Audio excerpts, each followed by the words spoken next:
And you know what? We're going to try to get you that sound when we can. In the meantime, is it wrong at 5:57 to be thinking of dessert?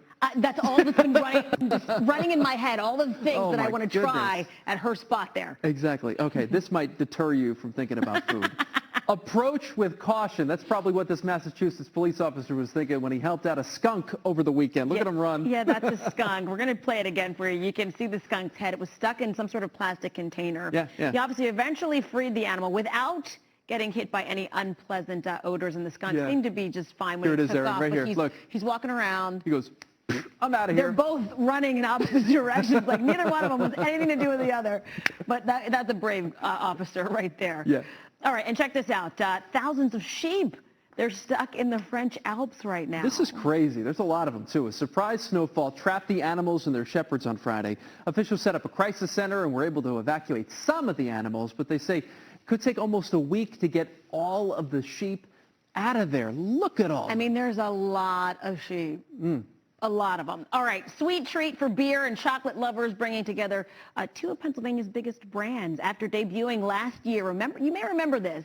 Yingling and Hershey's Chocolate Porter is back for a limited time. This year's beer comes in draft and bottles, and it's sold in 22 states. The Chocolate Porter will be available through Valentine's Day. That's it. So if that is your thing, mixing beer and chocolate, and you got to get on it. I'll try it for sure. You're going to give it a shot? No.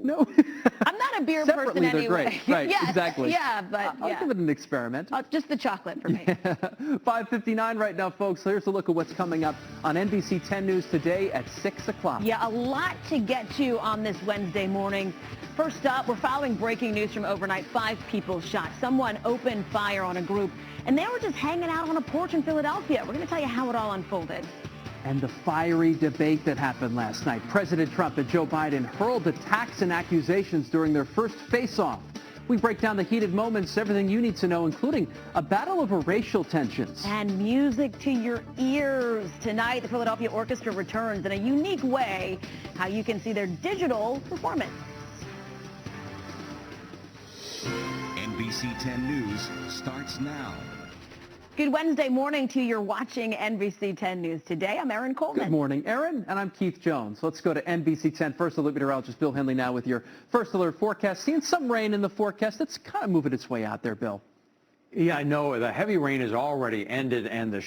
All right, thank you, Bill. Time now 6:01 and breaking overnight.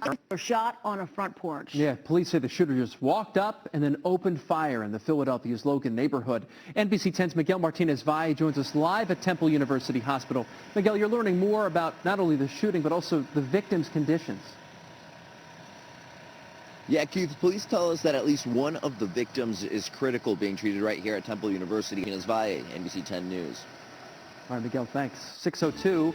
To Decision 2020, President Trump and former Vice President Joe Biden clashed in a chaotic first presidential debate. Yeah, the night was filled with interruptions and attacks. Just listen to some of it. I'm not here to call out his liar. I just want to make sure. You're the liar.